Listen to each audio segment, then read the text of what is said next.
طيب بالنسبه للبيست بيكتشر مترشح معانا 10 افلام: All Quiet on the Western Front، Avatar The Way of Water، The Banshees of Inisherin،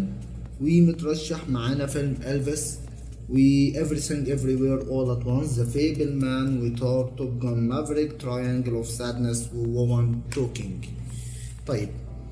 لو هنحكي هنا ونقول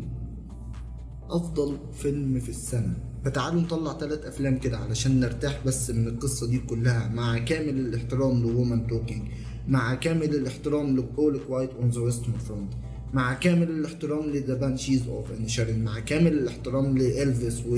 وتار وتوب جان مافريك.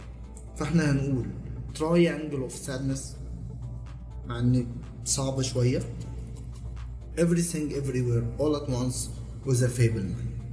وعلى ما اعتقد ان ذا فيبل